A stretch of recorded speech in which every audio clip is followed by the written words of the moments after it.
6, 7, 8, 9, 10. 1, 2. Reverse. 1, 2, 3, 4, 5, 6, 7, 8, 9, 10. 1, 2. It's like an echo chamber in here. It's in here. Okay. Ready, neck? 1. It's the red one, minor. 2, 3, 4, 5, 6, 7, 8, 9, 10. 1, 2. Going backwards. 1, 2, 3, 4, 5, 6, 7, 8, 9, 10. 1, 2. Center tilt to the side. 1, 2, 3, 4, 5, 6, 7, 8, 9, 10. 1, 2. Center. Rotating. 1, 2, 3. Reverse. 1, 2, 3. Okay, hands up. Pull in, inhale. Exhale. Inhale. Exhale. Inhale. Exhale. Okay, spread your feet. Turn your shoulders. 1, 2, 3, 4, 5, 6, 7, 8, 9, 10.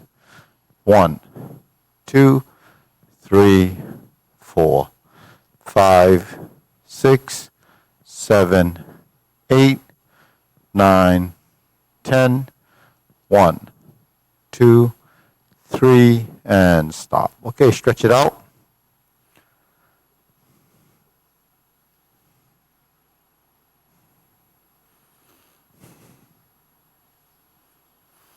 Switch.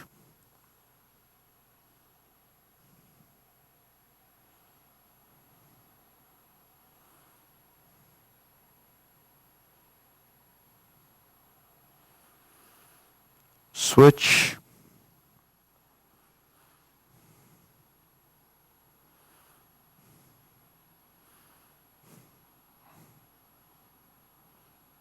Switch.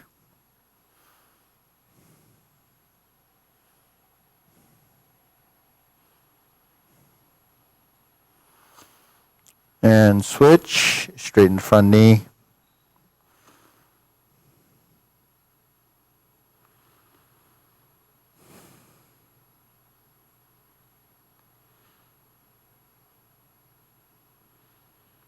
Switch.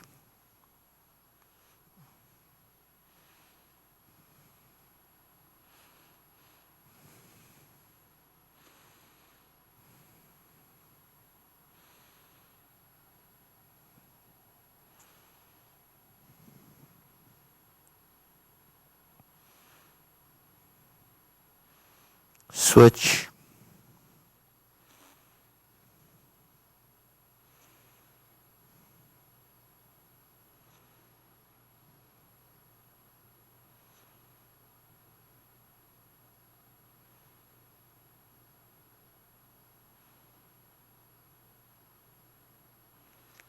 Switch.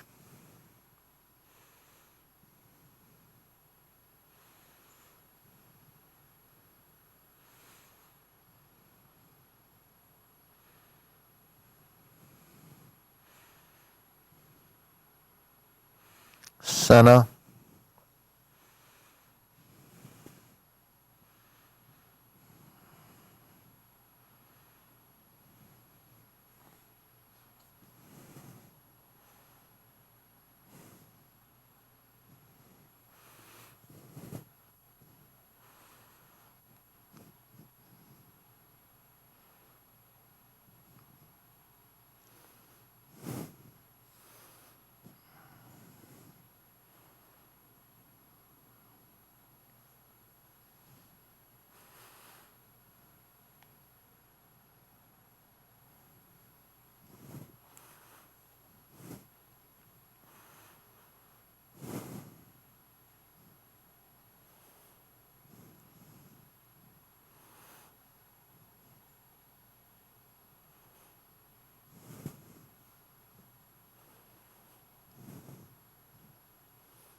Okay, shake it out.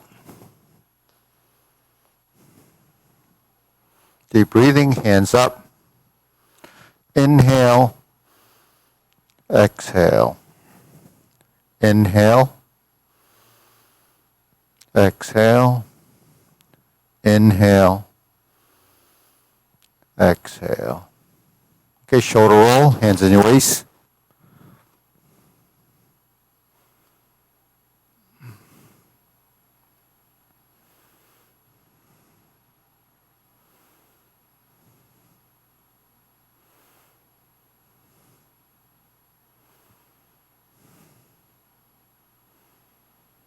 And reverse.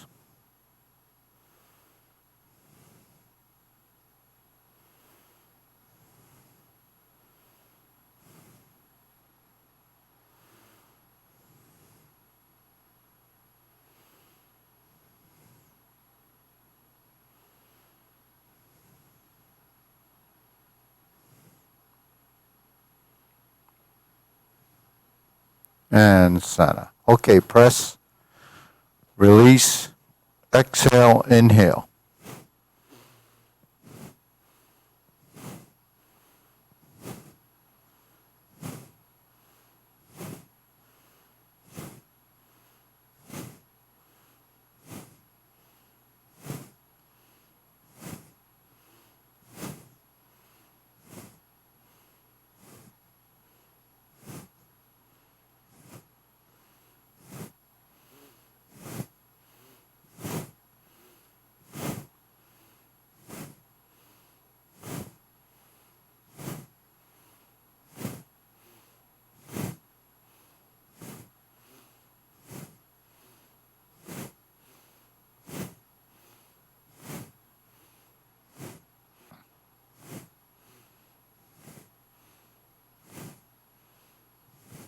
And stop. Hands up. Inhale. Exhale. Inhale. Exhale. Inhale. Exhale. Okay, wrists.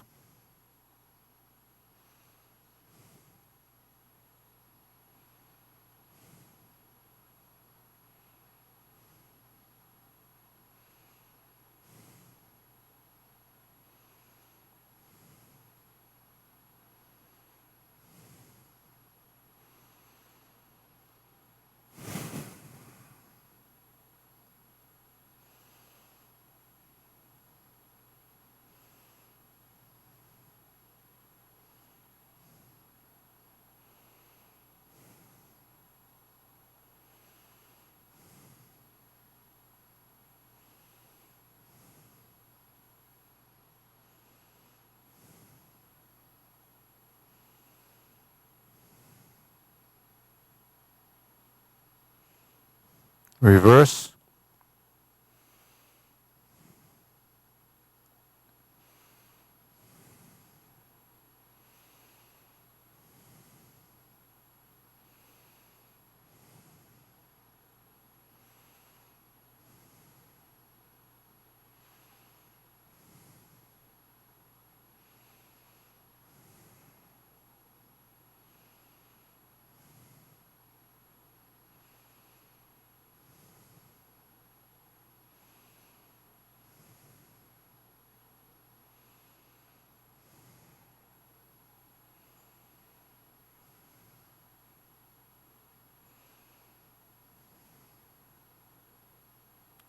Okay, center, palms down.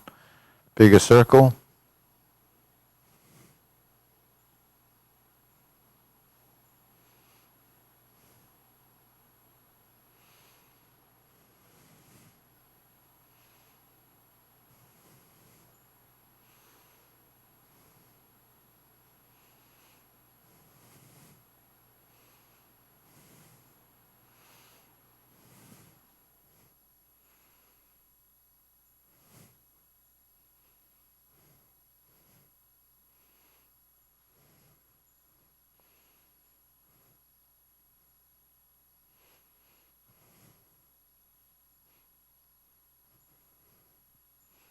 And stop. Okay, shake it out. Deep breathing. Inhale. Exhale. Inhale. Exhale. Inhale. Exhale. Okay, hands on the waist. Shift the weight side to side.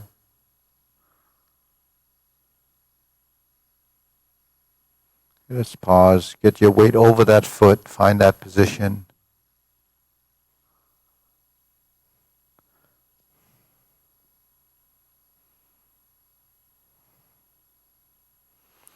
So when we get our weight over that foot, if you're in the right position and you release this leg, it should just fall forward. So that would be a passive movement. You're releasing, but it's coming in some of the force of gravity, and some of it is just releasing so that it doesn't slam into the other foot. So that's really what shifting and finding that center is. So there is a protrusion slightly on the hip here. So if you have hip problems, that's going to be something you have to work through, because it might not have that little bit of flexibility, because the joint might be somewhat compromised, or maybe there's some buildup in there. Now, once you find that position, you can shift over and lift. So that's your golden cockerel position. Lift up, point your toe down.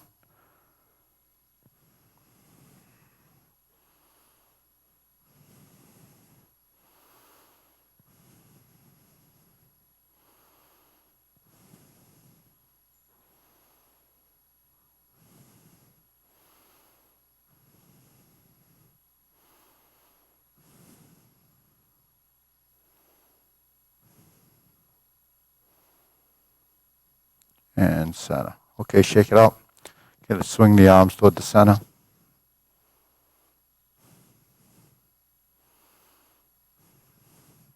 Okay, let's get the leg going.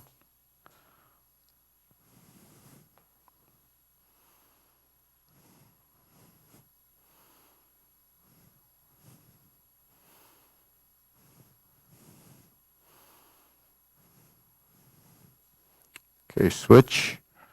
Other side.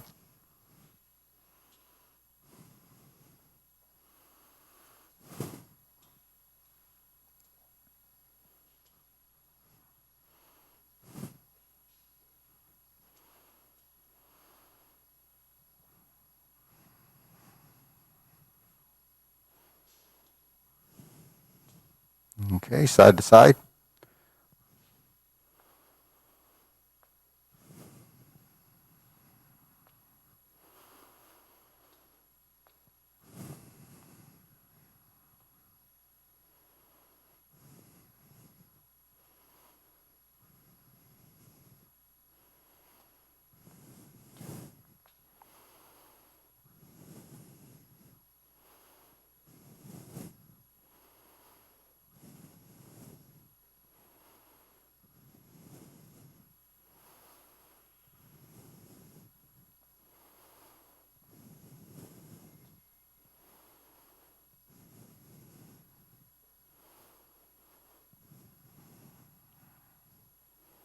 And center. Shake it out. Deep breathing. Inhale.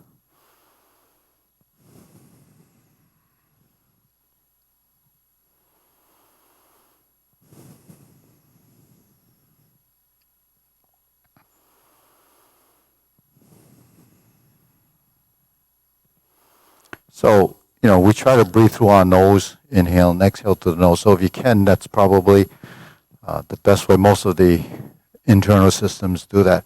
But just think of the COVID. They say most of the, it's spread through droplets. So we spray more out of the mouth than out of the nose. So just breathing through your nose will help prevent some of those droplets maybe. I don't know, just a thought. But breathing through your nose actually helps filter a little bit too. So breathing through your mouth is typically a habit more than anything, because that's what we're accustomed to. But the thing is, breathing through your nose becomes a habit over time too, because you get used to it. So, So even though we're, you know, training, in the internal system, the breathing really creates the complete circulation of that breath. So when you exhale, you inhale, just focus on that. And if you keep your tongue touching the roof of your mouth, the tendency is that you're not going to be breathing through the mouth. Okay, unless you have, a problem with that, then you should try to do that.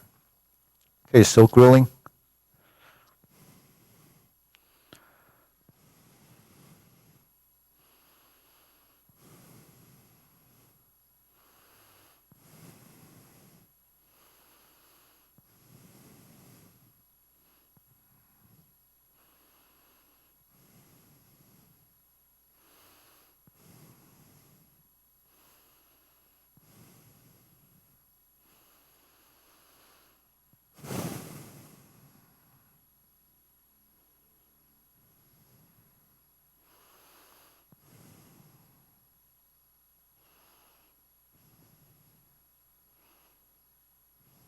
Okay, switch.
Okay, center, cross and open,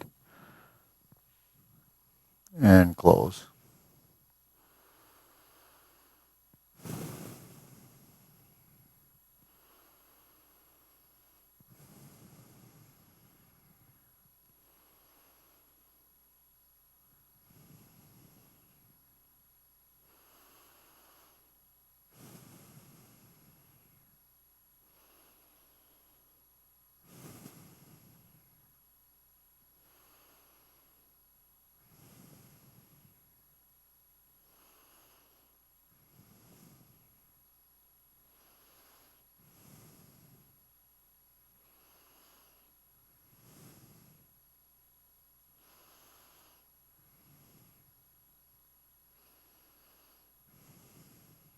Switch.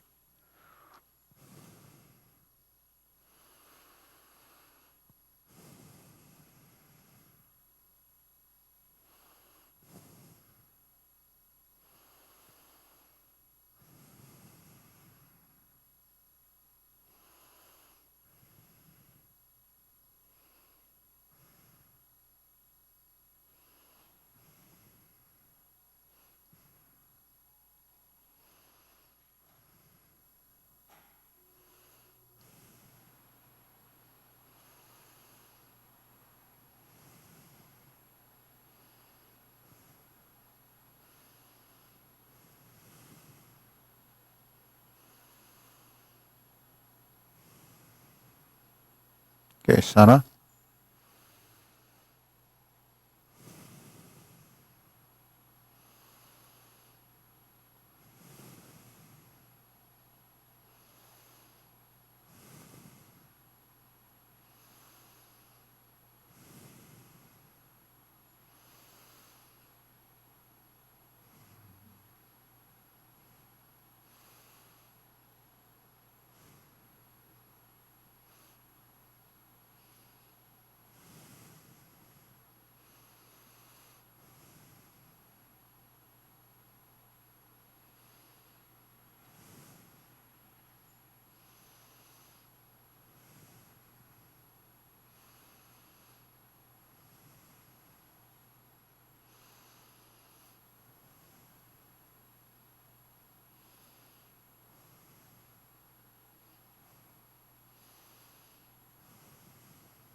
Okay, lower hoop.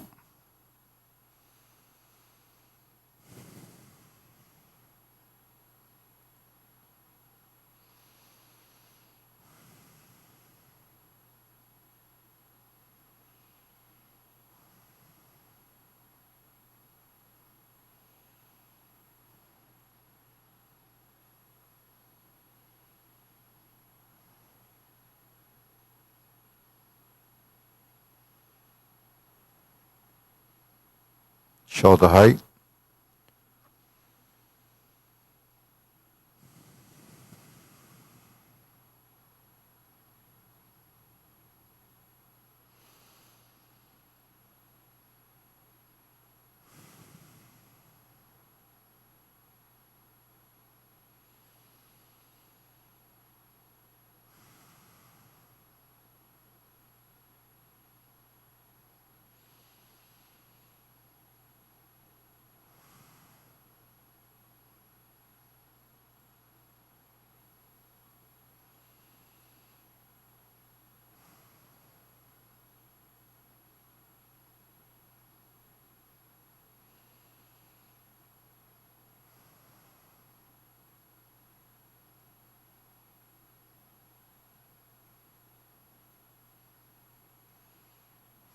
Elbows down.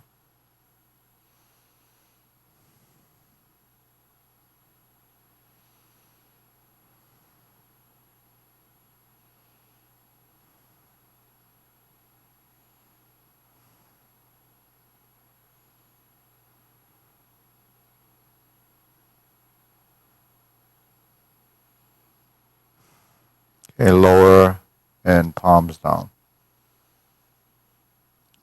Okay, lift the back, chin tucked in slightly, extend the elbows and knees.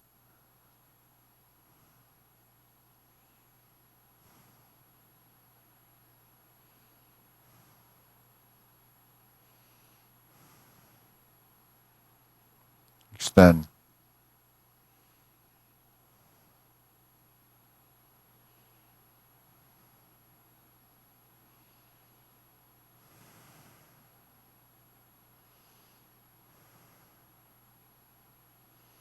Okay, deep breathing. Inhale.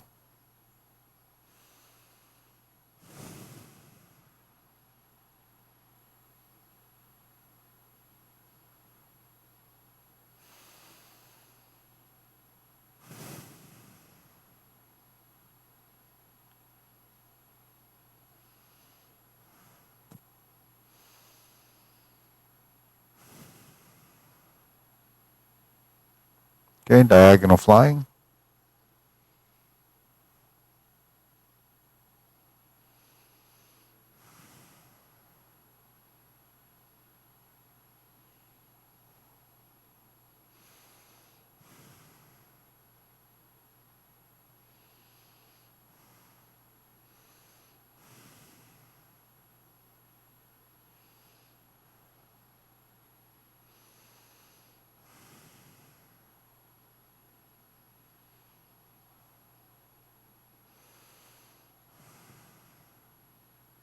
Switch.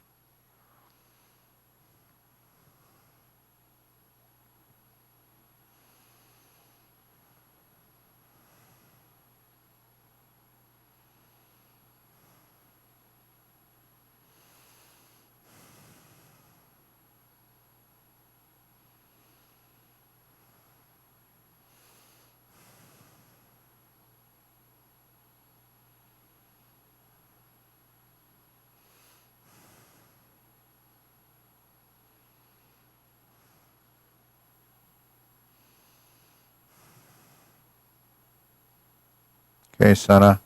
Cloud hands.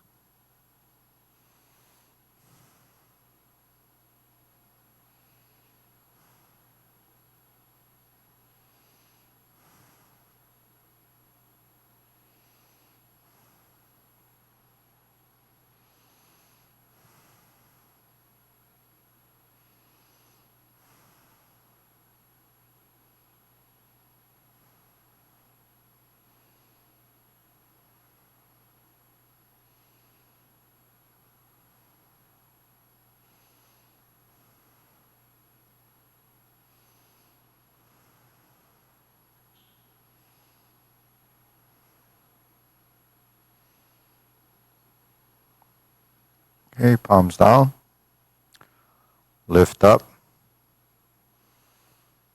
Carry tiger to the mountain.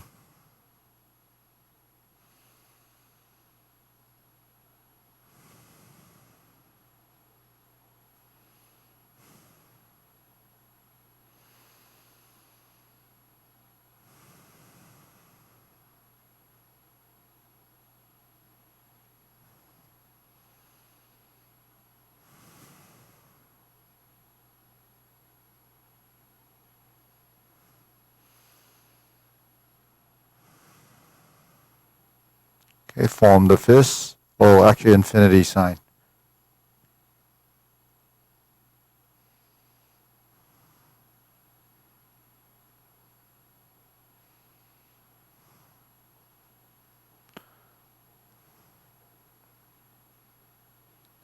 Okay, form the fist.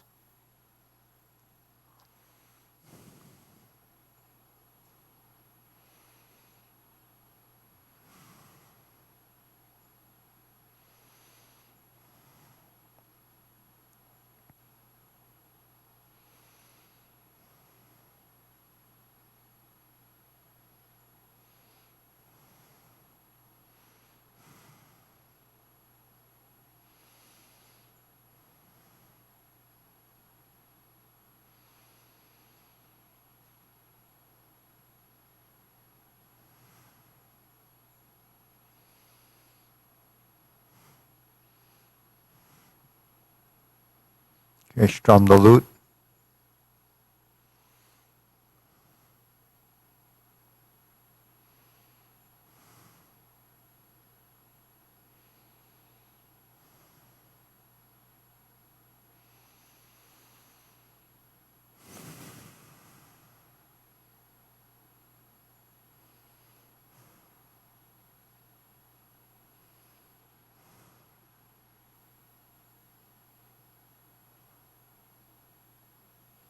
Okay, thumbs up on the right, palms together, alternate the shoulders.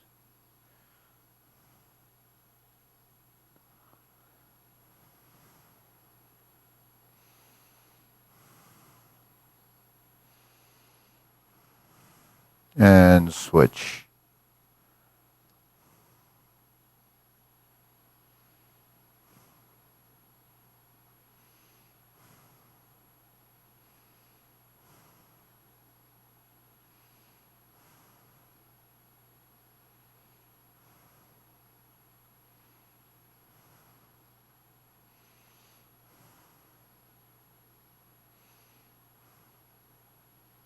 And center. Extend, turn, draw the bow.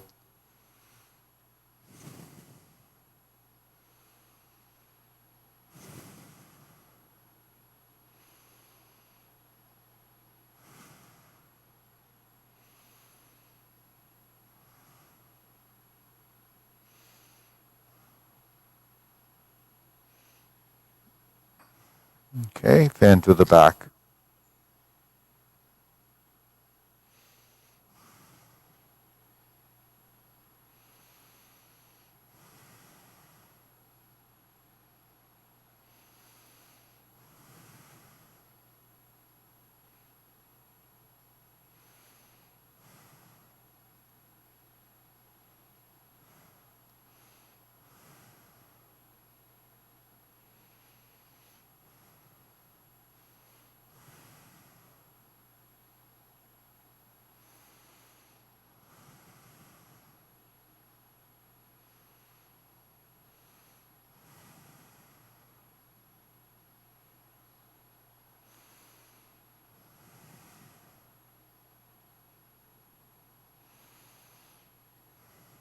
Okay, raise the hand.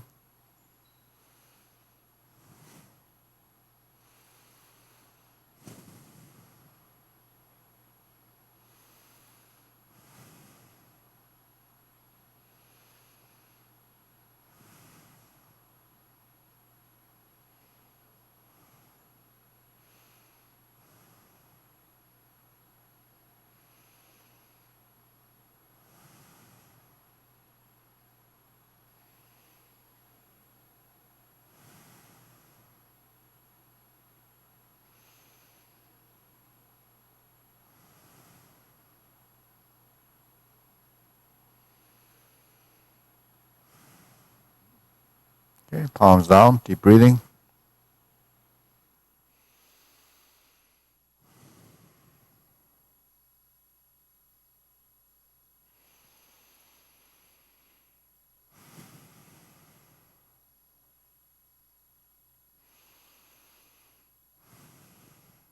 Okay, so we'll go through what I call the linear form, and this is all the postures facing the front. Now, you don't have mirrors in front of you, but we have a mirror here for at least the people in this core position. So let's start off with our feet parallel and preparation. So this is just, if you do have a mirror, you can actually see what you look like when you're in. So you start the left side, horizontal, sit back and toe out. So this is more identifying each of the postures and building the transition. Grasp the sparrow's tail, right side.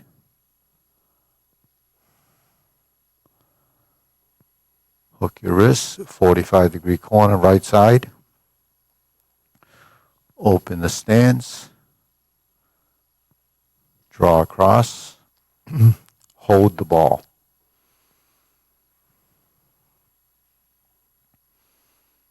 Shift. Adjust your foot, diagonal flying. Shift. Step up. Press forward. Continue down. Pass through center. Shoulder width. Raise the hand. Bend from the waist. Stork flaps wings. Relax the shoulders. Sink the knees. Left foot forward. Sink your elbow. Relax your shoulder. Turn your 45-degree position in the torso. Sit in the hip, because if you're a little bit leaning like that, means that's not relaxed. Turn. Brush knee and push. Sit back, second time.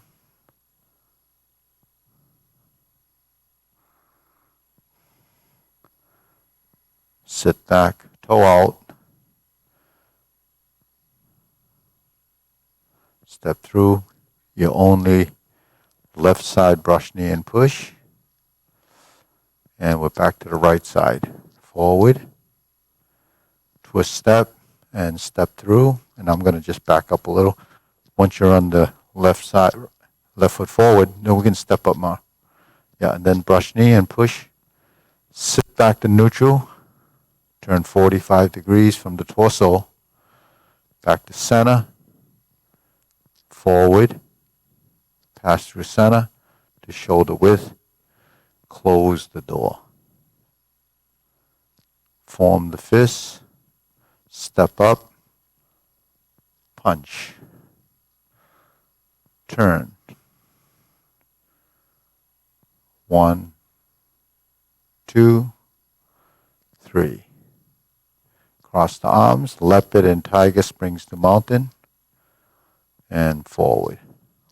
Sit back. 45-degree turn. Lower the arms. Lower the elbow. Relax the elbow. Waist high. Vertical. Neutral position. Thumbs up. Left side. Round out and pivot the back foot. Straighten out the back foot. Pass through center.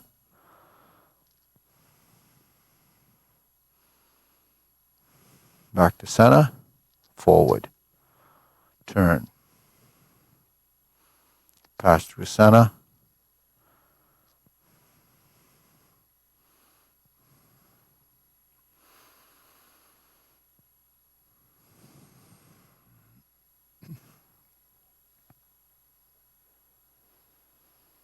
Repulse the monkey third time. Okay, now neutral right side. Hold the ball, twist up, step up. This is your diagonal flying. You would look to the side, back to center. Bring the foot in, up, down. If you can turn a little, you can do that. And then step forward. And we're going to pull the foot back and turn this way. Okay, to fan through the back. So we've already done it in this position already. Now we turn, we stroke down, invert the hand, parry and punch. Okay, so the parry and punch position, let's do this.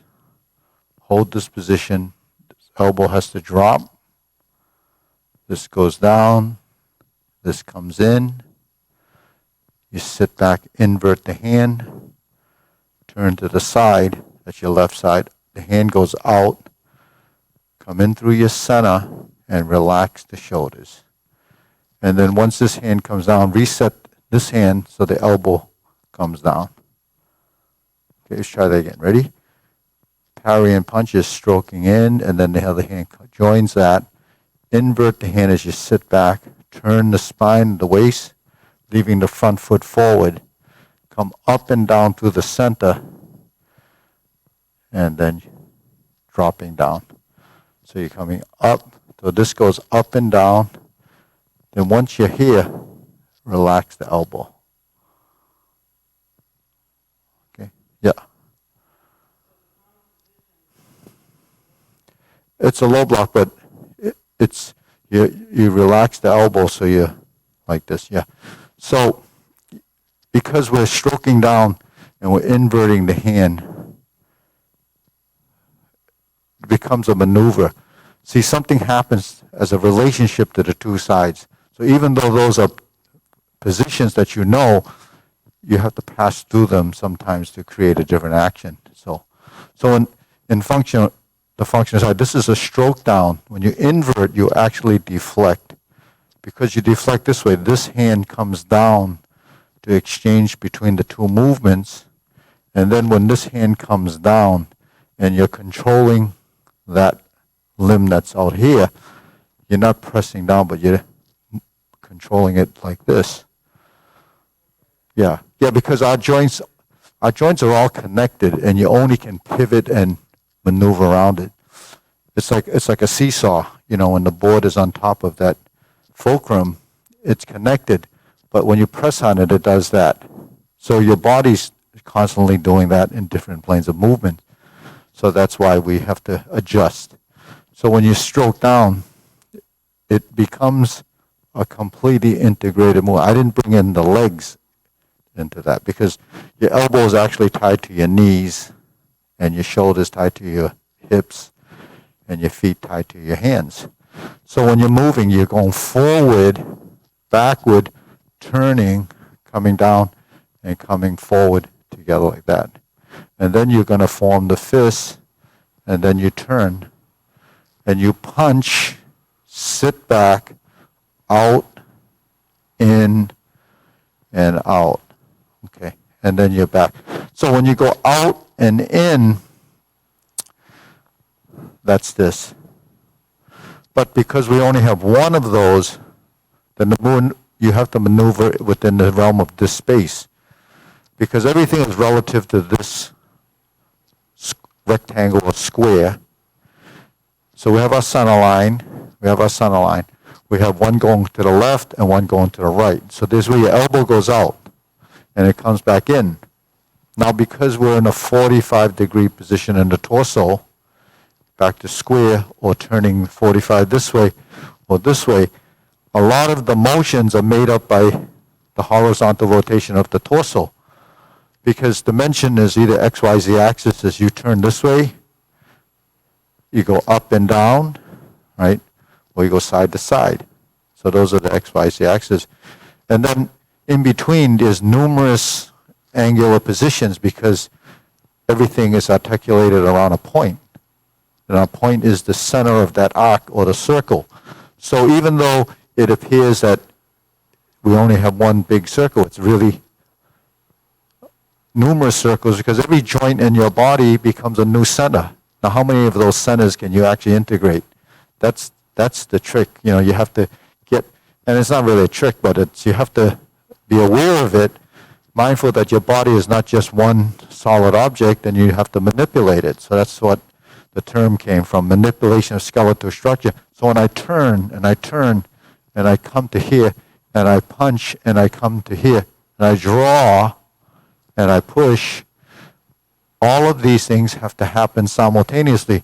So that's not an easy thing to do, because if we're dealing with a motor skill, we can control this muscle, we can control this muscle, but we have these groupings throughout the body. So you have to actually control every segment of your body in order for them to integrate. So how does that happen? It happens up here. We just have to visually capture the image, take in the audio information, and then between that information, your visuals, and what your body is experiencing through the feeling of space, it starts to figure it out. But if you don't give it information, then the body has nothing to work with. The body doesn't really know what to do until you program that into the system. So that's the long-term process and the long-term benefit of doing something as a prevention of age-related degeneration. Because what degenerates is the program, even though we don't pay attention to it. If you never move like this, you would never know that you could do this. But because you know it, then there's a capability as possible because of the visuals, or maybe it's just the information that we're talking about, sinking the elbow, relax the shoulder, rise and fall, right to left, forward and back. These are just terms, but what does it mean? So in Tai Chi, the directions are forward, backward, right, left, center. The forward is the legs going forward and back. The right and left is how we rotate in the horizontal direction. Now, compatibility of movement. If I move to my right and I move to my left, I can generate that direction by the spine, by the hips turning, the feet or the legs. This foot is stable, so it doesn't, that's the rooted part. It's not going to move if the foot is attached. So where do you move from? You move from your ankle. And where does the ankle move from? It's tied to your shin, and that goes up to your thigh. It's tied to your hips, and then it goes. So your whole body is connected. It's whether you release the tension in the joints or not that allows you to be free to move. So when we do our exercises, regardless of what it is, you're free from the ankle up to the top of your head to move, because the attachment is to ground. So that's the rooting. So a simple thing like this is going forward, but is it just going forward? It's going forward because the legs are projecting forward and the idea is going forward. Because I'm going down, the body will want to go down. That's the hollowing and the rounding of the back. When I turn like this, do I turn like this without this? No, you got to turn, sink here because you're going down. Then we have to sit back as the straightening of it. So it's not just down, it's here and then it goes here. Now your spine is turning here. So the tailbone should drop into the heel of the back foot. And when we turn and we turn, we have a constant directional change in the whole body. So it's pretty complicated, but you only can pick up so much each time, because unless movements enter a subconscious level of behavior, you can't be really conscious about everything that's happening, because our consciousness only works with one thing at a time. So that's why until each section enters a subconscious level, you're still thinking about it and the body's confused. If that's not confusing enough, then we go forward and back, we sit, turn, adjust, and we're here. Okay, now we step forward. We'll keep going. Punch, divert, block, and punch. Now this is leopard and tiger springs to mountain. So we cross and we reset the center. We sink the elbows and come over the top or come forward. Okay, then we're back. Okay, we turn and we have fist on the elbow if it's that section. But we're in the carry tiger to the mountain section, so let's go over here. Okay, now we have to sink forward, sit back, turn, go forward, lift the hands, and sit back. And we cross. Okay, next we're going to go like this. Okay, Let's try it again. That would be go to brush knee, but here, that's in the long form. Let's carry tiger to the mountain. Lift the body. Sit back. Cross the hands. Left hand goes up. Bend from the waist. Stork flaps wings. Turn. Toe heel.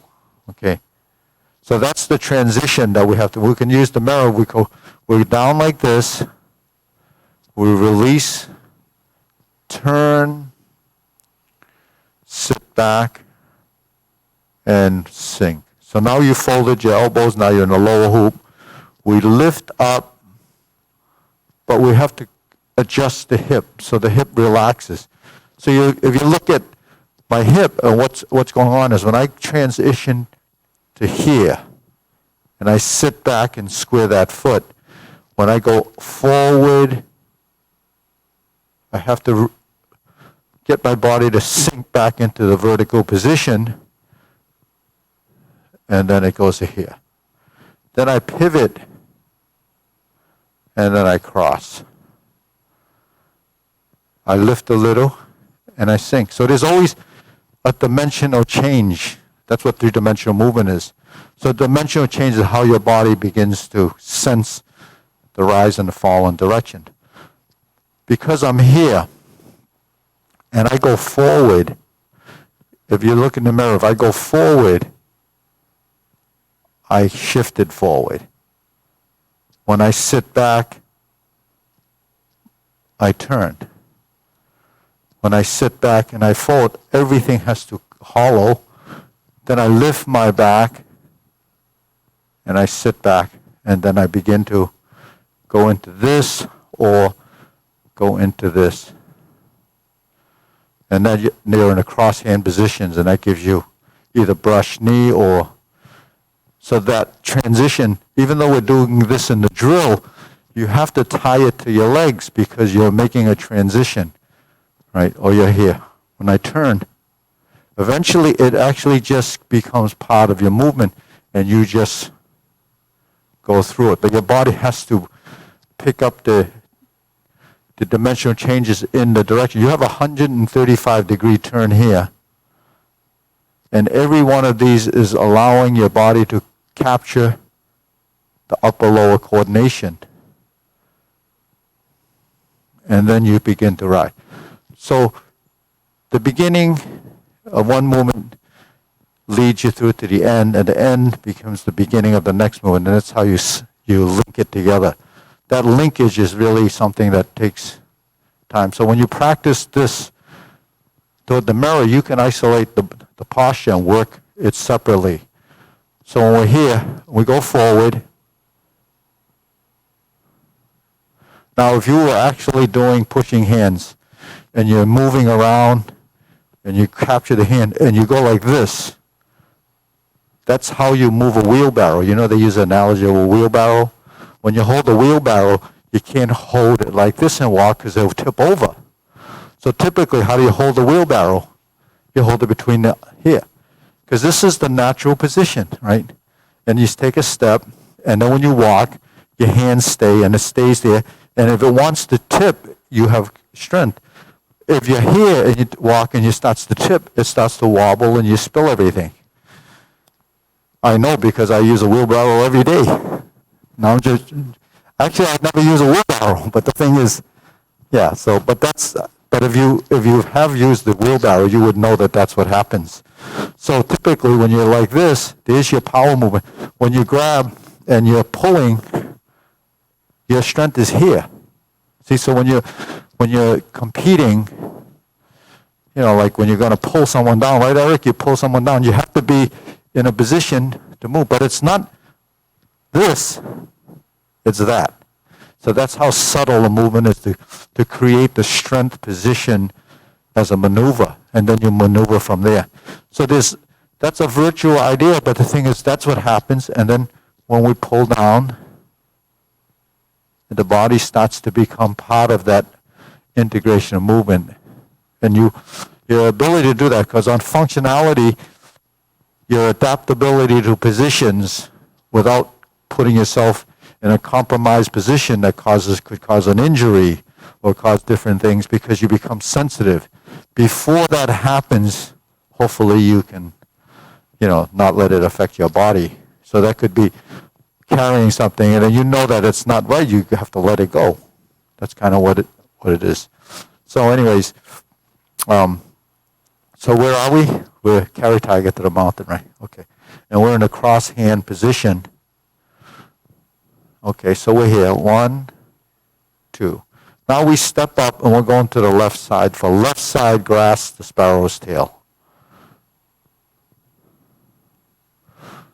So by seeing yourself in the mirror, you should see yourself go into an angular position and then rounding and then diagonally across to the lower port.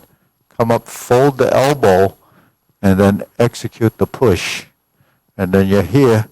We go to the left side, reach out, open, and then transition across to the corner. And then you reset. You hold the ball, okay, and reverse the ball. Okay, I was on the wrong side, sorry. And then reverse the ball, to diagonal flying. Okay, now we step up and raise the hand again if we're doing it in the long form. So let's go to hook the wrist here. Okay, palm side in, across, level. Okay, diagonal flying. Sit back. Now this is setting up a part the horseman. So we look toward the mirror. You see the hand. When you stroke down, that's the same stroke as diverting. This hand goes over the top and you create that lower space holding the ball. Shoulder level and lean forward, part the horse's mane. Okay, so this is a stroke down, this and the turning of the body. So let's face the mirror. When we stroke down like this, when this hand goes over the top, I start to turn, lower hoop, sink the knee, bring the other hand in, lead with the shoulder, and in this position. So you're here, stroke down, 1, 2, 3, 4. Toe out. Pass through center. Switch over. Sink down in the stance. Turn the torso. Cover the top. Lead with the shoulder. And separate the hands. So the geometry of position. The lower hoop. Here. To hold the ball. You pass through all of these positions. You stroke down. 1, 2, 3, 4, 5. Every one of those are joint positions, joint angle positions. You have to sort of tap into that locus of points, because when you're here and you open or you're in center here, this is your neutral. This is your neutral. So finding center, sinking, turning, lifting, all of it builds that posture. And then you have to manipulate your skeletal structure, because every change of direction becomes a new intent of motion, which is really tied to your wrist. Because the wrist is the place that sinks. You sink your elbow, but then you seat your wrist. The seating of the wrist creates the structural integrity of that appendage. And then as you create those positions, there's a solid and there's an empty. So what is solid and empty? When the wrist bends, it's solid. When you let it go, it's empty. So that's passive, active, yin and yang throughout your movements. So you can see how complex ideas become very intricate, because it's built into not just emotion, but into what has to happen as part of the neurons and the motor skill tied to that. So when I speak of motor skill, we're really talking about how this all works based on what, intent you have in the movement. If you have an intention of pressing, it goes like that. You let it go, it goes like that. So there's adaptability to motion depending on the conscious intent of your movement. So that it varies tremendously based on how you're feeling at that moment. So that's why there's more of an expression in your movement as a feeling, not just just running through motions. So okay, so once we get to part the horse's mane, we sit back, and when we're stable here, we cross over. Then this hand moves, and we end up in neutral again. We lean and turn. 1, 2, 3, 4. J Lady work shuttle. 1, 2, 3, 4. 1, 2, 3. So there's J Lady work shuttle. Now the crossover, as we shift, because we want the hands and legs to work together, go through here. Here's your lower hoop. Then this crosses to your center, and then you're passing through to here. So that's how you get across, because you can't go from that side to that corner if it's connected without a pattern of movement. So the pattern of movement came from here. Okay, so that's one pattern. But do you connect that pattern to that movement when you're passing through the step through? You may or may not, depending on if you actually realize that that's supposed to be happening. So that's really what ends up happening, because it becomes innate. It becomes part of your normal mechanism moving. So when we go from lower hoop to upper hoop to here, the body really picks up all of these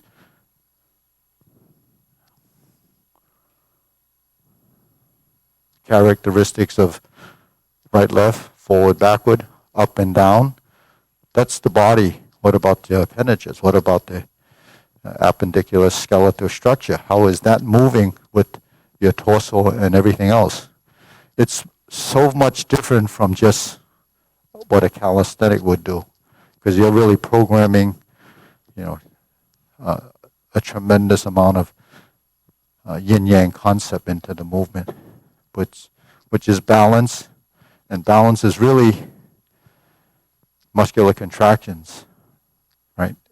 It contracts, it releases, it contracts, it releases. That mechanism is how we move. It's the only way we move. And it's tied to here.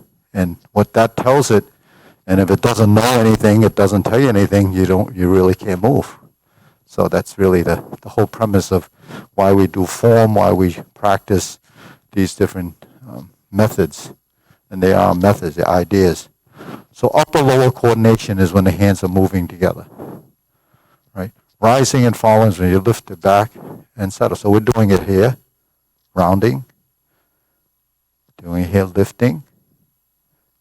We're doing it here, sinking. Forward and backward like in silk rolling. The legs are moving as well as the torso, depending on the extent of the upper body movement. The lower body has that relationship, so it should do the same as a relationship. That relationship, will evolve over time. All right, so that's a lot of theory. Let's go through the long form now. Okay, so from the preparation, begin.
Lift up, open. This is different from the Tai Chi Paradigm with the carry tiger to the mountain.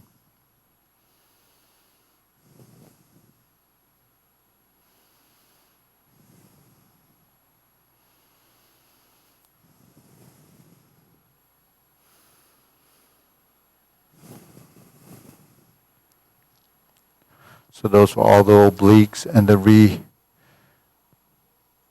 recycling through those opening movements and then fan through the back.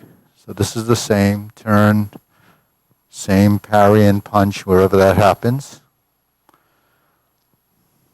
And you retreat, we step backwards. Divert, lock, and punch. And then here's the step up, where you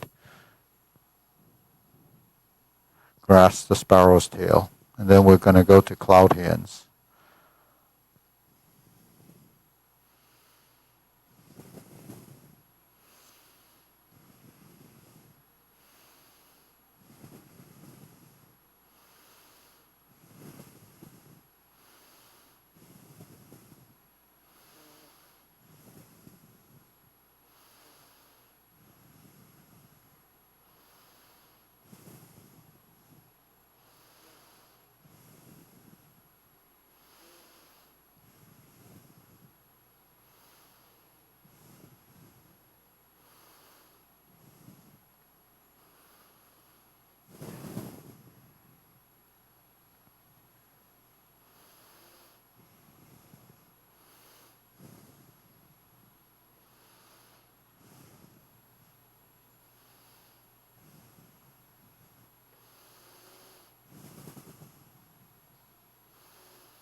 Verse the ball.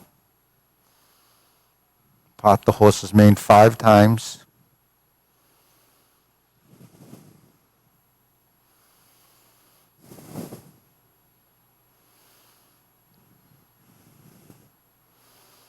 So do the step through. If you can coordinate the hands with the hands and legs. Go through your center, stroke down, part the horse's mane, hold the ball, relax the shoulders, cross corner.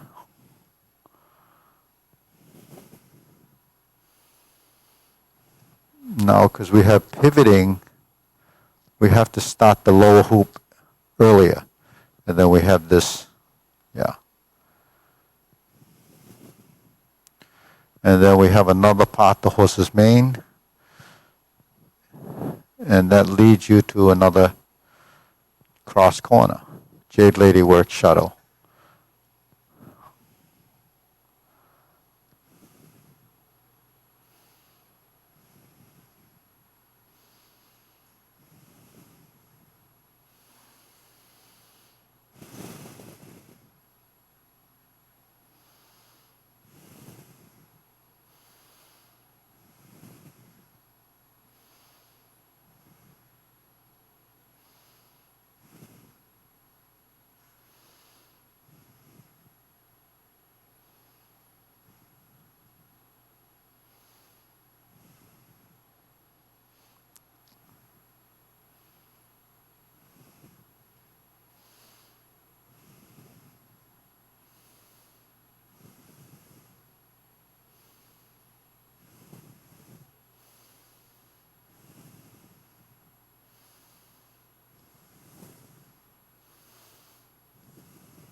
Divert, block, and punch.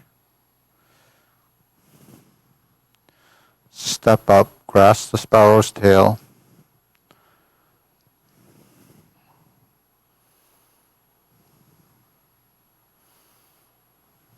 Hook your wrists.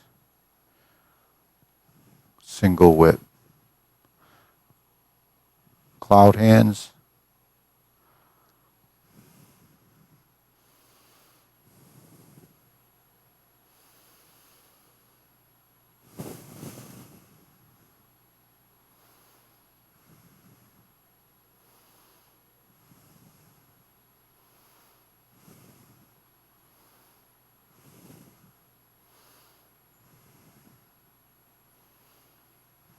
Okay, palm strikes face. Single lotus kick.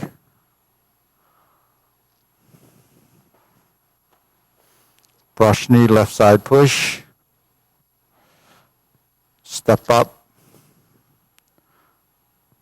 Punch down the crotch. Step up again, grasp the sparrow's tail.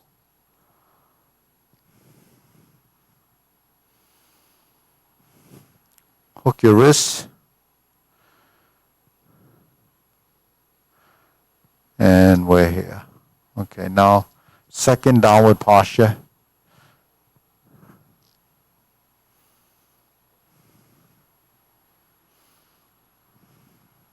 Cross hands, 7-star. Retreat, hook your wrists. Ride the tiger, look to the left corner, palm strikes face.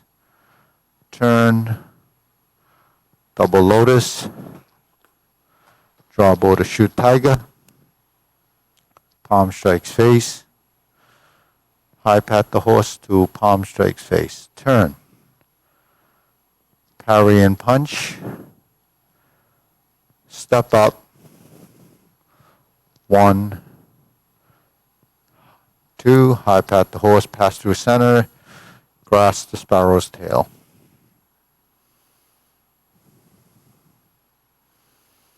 Single whip.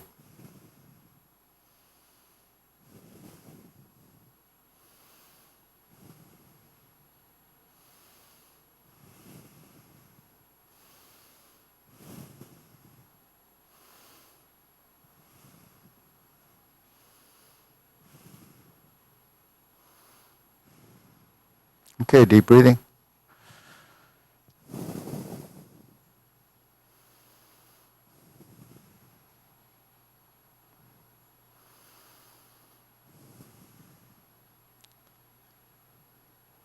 So the parry and punch that we did earlier off of fan through the back, that happens a couple times in form. But we have a couple of other parry and punches. One's after the planting punch, we also have this parry and punch.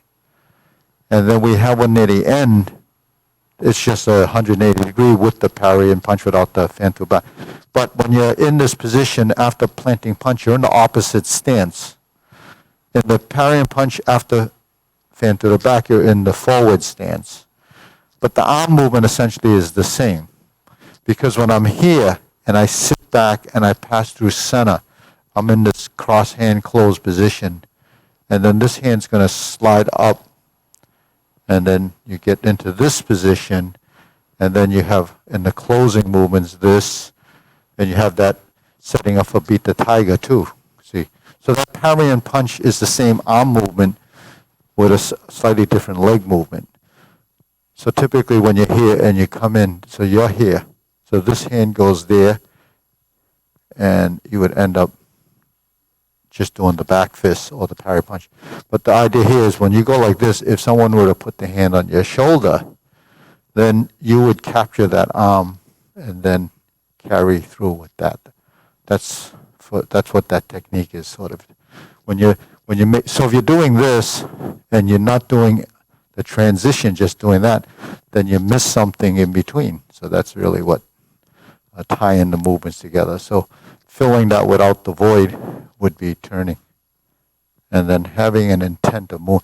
So this is also can be removing and then resetting to that. So that's more of an awareness thing, but then, there's a certain level of analyzing your form. That's how those movements were discovered back in the day when people created the movement or the techniques, as if it was a martial art. But at the same time, there's a certain amount of discovery when you go through movements. What is this? What is this? What are you trying to do with it? That's will give you some insight. And then as far as sensitivity and feeling, that's a tactile thing that you develop in either in pushing hands or when you do your form, you can experience and feel certain concepts that become inherent in the movement, which is your geometry of position. So without the geometry, without the timing between the up and down and the upper-lower coordination, the movements are just really uncontrolled. So this is just food for thought because things don't happen immediately. It takes time to build off of that, and everyone's different. What this group of people would see and get to happen is another thing, right? So the high pat the horse, which is really in single whip, when we turn and we set this up, that's really not high pat the horse. It's set up for palm strikes face. So when we're here, there's your palm strikes face. But we use this as a setup in the first two kicks, mainly because you have that exchange, then you're here and you have this exchange. So there's only one flip per technique. So this one, we have a double flip, which if you didn't realize, 2, 3, 4, then it flips again on the first one. The second one, there's only one. And then when you turn, there's no turn, no flip with the hands. So there's 2, 1, 0 on there. So if you're doing those movements, you should understand that that's what's happening. Instead of just memorizing the grouping of movement, that's what people try to do because there's not a real understanding of it. But the idea of flipping the hands and opening is really taking a force in a direction. Because when the hand moves like this, or moves like this, it has to be compatible with the direction of your movement. So that's what we're doing when we're here, right? We open. It can be flat. Sometimes it goes up. Comes down, it goes there. But this, and this is a direction of movement. It's a circle. So when the hands do this, that's more of what would happen. You ever see when someone grabs the arm and they go like this and the person flips over? That's kind of the kind of technique that is. So the idea of just doing that, you have to actually tie it to the body and you have to crank it around. So that's a summation of components. So there's a lot of little advantages to getting integrated body movement.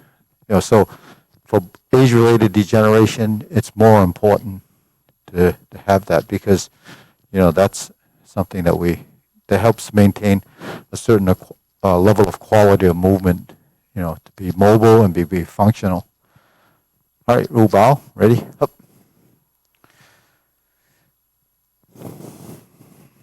Okay.